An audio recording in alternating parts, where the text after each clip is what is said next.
Okay, so I'm going to do a little review here of my intentions in posting videos and writings, as they used to be called, on the internet the last week or so. Where am I coming from with all this? What am I getting at? It's very simple.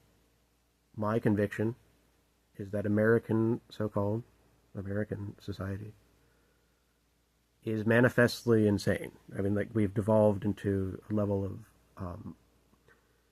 if not explicit sociopathy, then nascent sociopathy. I think everyone recognizes that there is a sort of bubbling up to the surface of violent tensions that are not being resolved through peaceful means. So it's only natural that people will draw a parallel to the Civil War era, because we've had conflict on this continent for a long time. Humans have conflicted with each other as long as there have been human beings. However, the worst form of conflict was the Civil War era, the most widespread and extreme violence. And unfortunately, if we continue the way we're going, that will pale in comparison to what lies ahead. Now, I've, for a few years now, tried my best to bring attention to structural, fundamental problems that I think are informing this emergent phenomenon. So I don't think that, you know, the color of your skin is a fundamental determinant. And therefore, whatever is happening with regards to people's perception of skin color, it's an illusion that has to be addressed in a more fundamental way, right? So it's just one example, but also our concerns with so-called automation or machine learning are themselves an emergent phenomenon that are not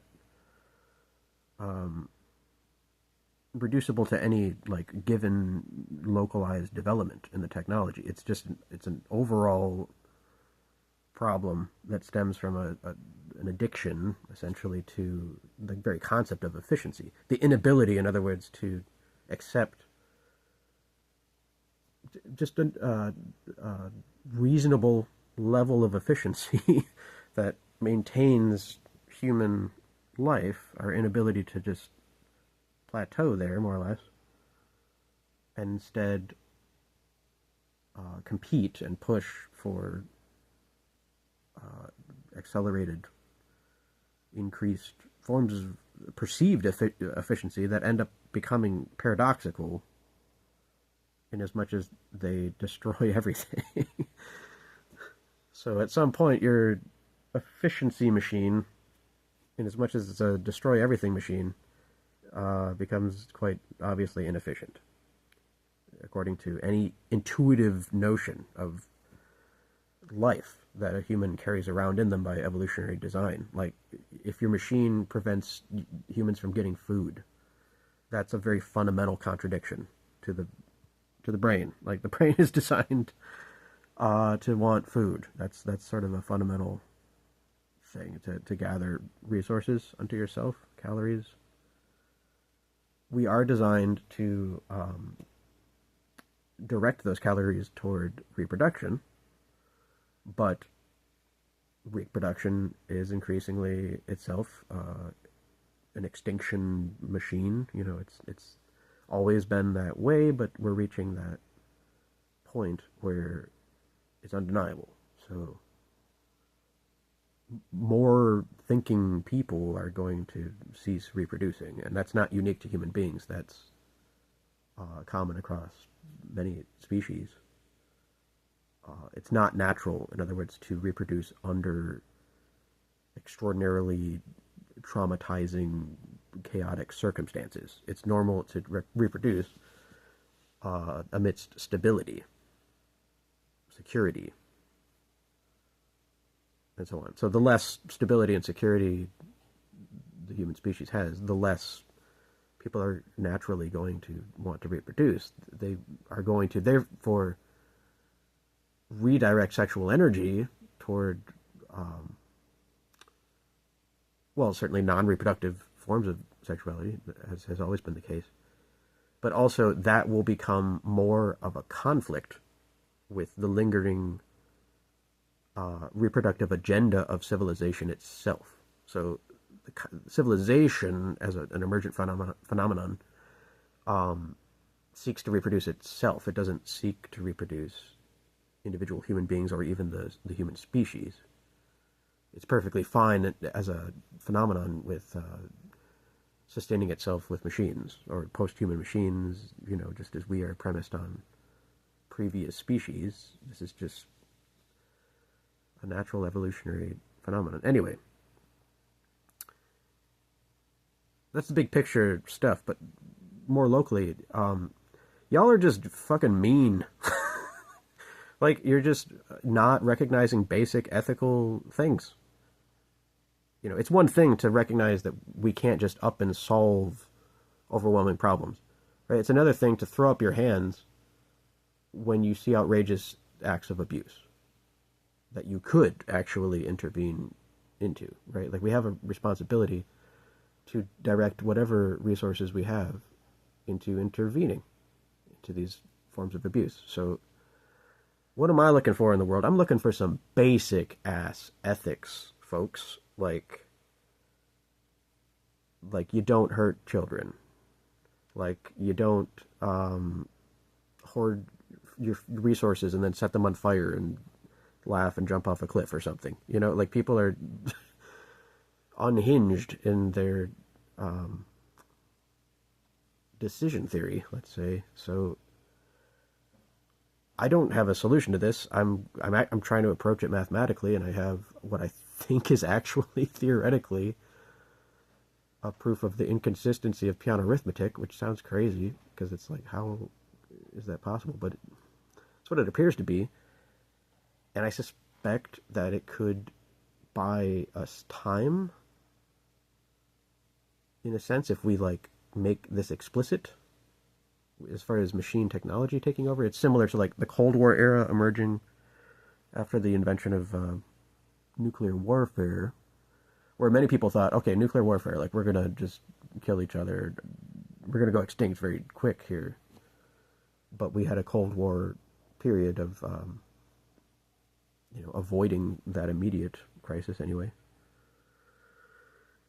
It seems to me we should aim perhaps for that, or at least that's the more psychologically appealing thing. We should, though, be prepared for palliative care, as they call it, or hospice care mentality of we're not getting out of this alive.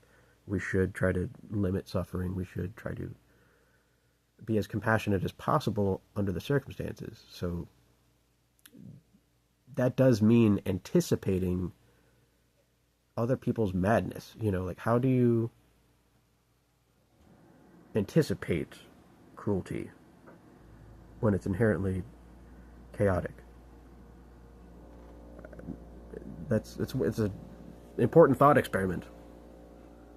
Self-defense to me begins with imagining a scenario where you cannot possibly defeat the opponent, and then conceive of what is the maximum amount of dignity that you can maintain. People will say it's better to die on your feet than live on your knees. Stuff like that. Why? Why do we say that? Right? There's such a thing as the idea of dignity, of maintaining, your last shred of dignity. But that is worth thinking about more and more so. So as far as my challenges to friends and stuff, what am I getting at with all this? It's very simple. You folks are not providing evidence of basic ethics, basic ethical perceptions, basic ethical convictions, effective altruism. It's true that morality is ultimately relativistic, and you can't convince someone to be a quote-unquote good person. It's true. But what you want to do is find the people who can who can realize that some basic things are correct, as far as abuse. Like, abuse is wrong, let's just say. And, okay, how do we define abuse? Well, I just take a very Buddhist path, but get rid of all the religious crap. I'm not the first person to say that. Like, okay, let's basically just be Buddhist, but get rid of the crap. Like, get rid of all this religious, cultic sort of obsession over a single authority figure. Get rid of religious, observances, 108 prostrations. Get rid of the. We don't need this. We don't have time for that.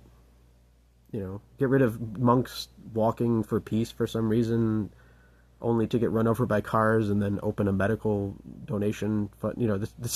If I went onto the street walking for peace and got hit by a car and lost my leg and then said, oh, people should donate money to me, I would be called an idiot. And for good reason. I ought to have seen that coming. Like, I don't respect these monks. I think they are, for the most part, brainwashed, and they are modeling nothing but being brainwashed in a religious cult, which is appealing to many people, and it will be, I'm sure, until our last breath on this earth. But yeah, y'all are some fucked up motherfuckers. Y'all should understand things like sharing food and how it makes things less horrifying. And y'all should understand that fighting to the death when everyone dies is generally a silly project. Like, you should minimize suffering. Your own and others. It's very simple. And what I'm seeing is not encouraging. So yeah, as far as fentanyl, the demand for that is going to go up. It is going up. It's going to keep going up.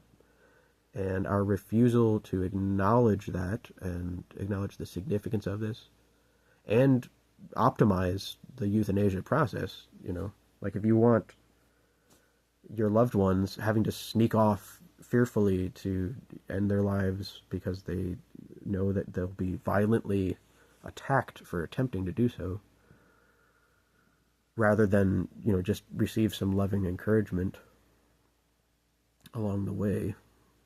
Well, that makes you a cruel person, of course. That is the norm, unfortunately, for society. So being normal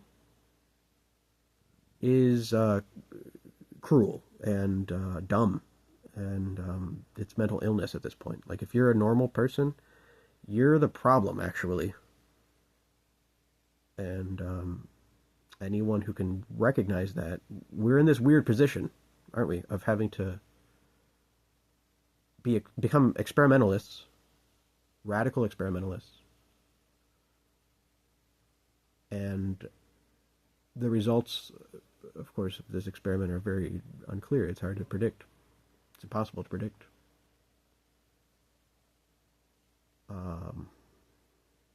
But I do know that staying alive to help other people is worth doing.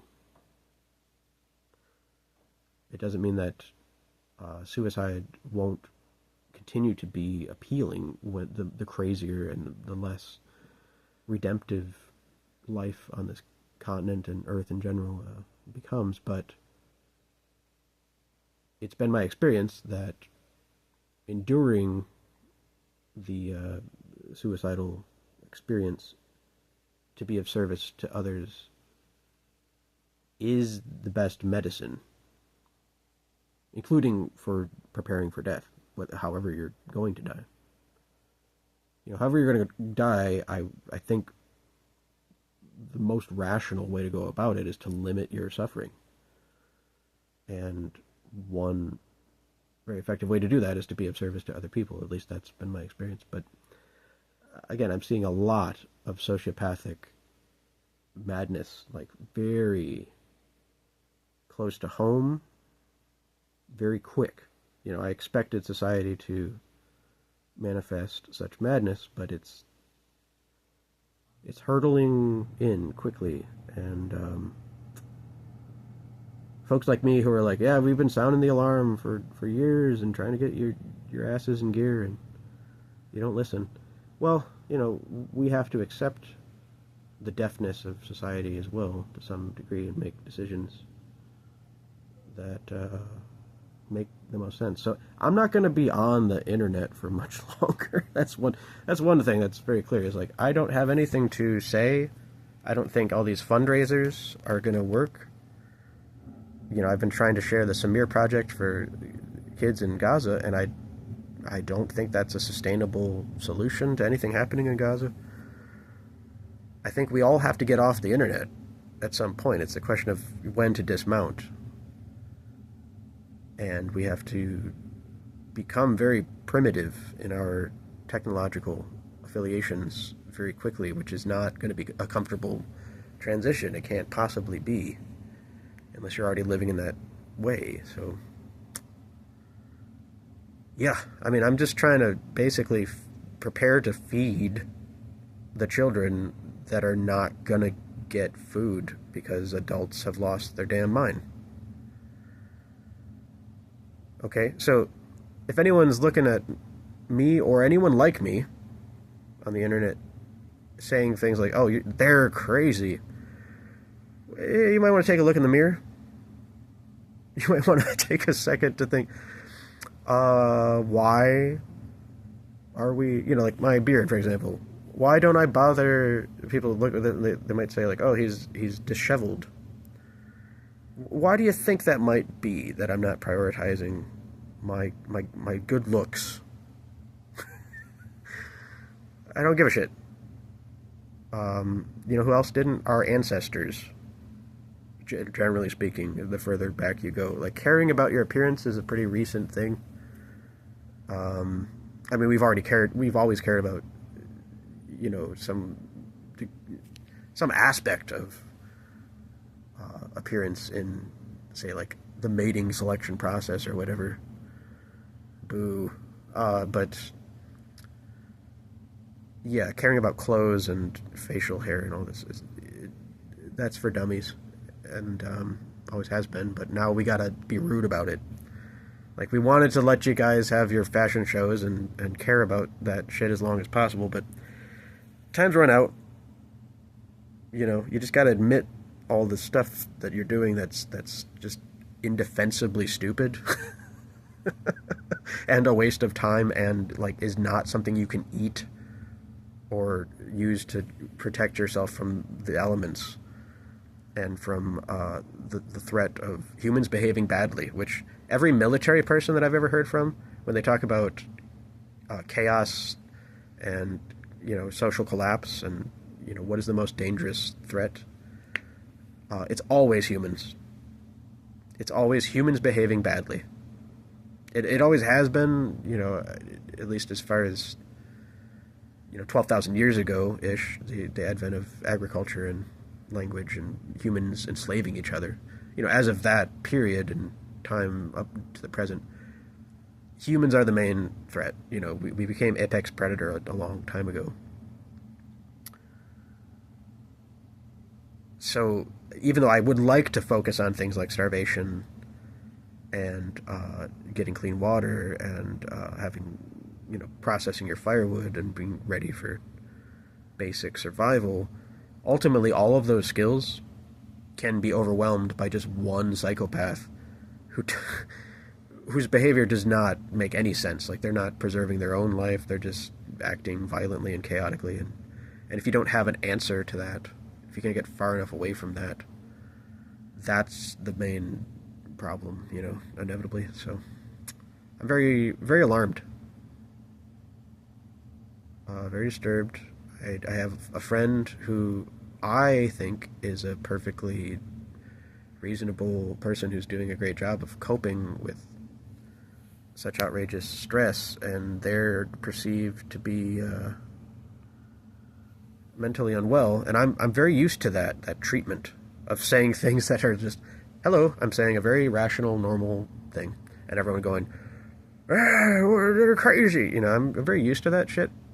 But to see it happen so close to home with other people, and in particular, someone so capable of articulating themselves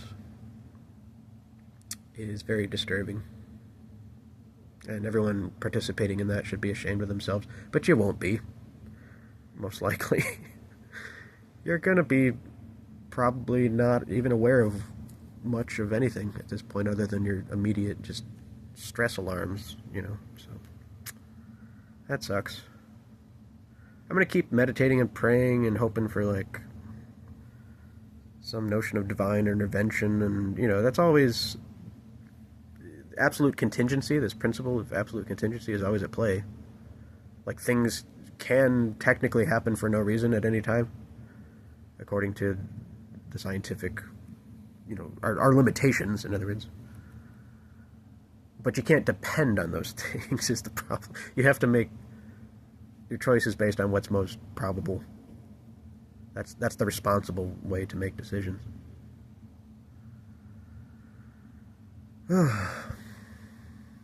God help us, I guess. Except this is the help. I mean, this is what we get. What you see is what you get. This is where we're at.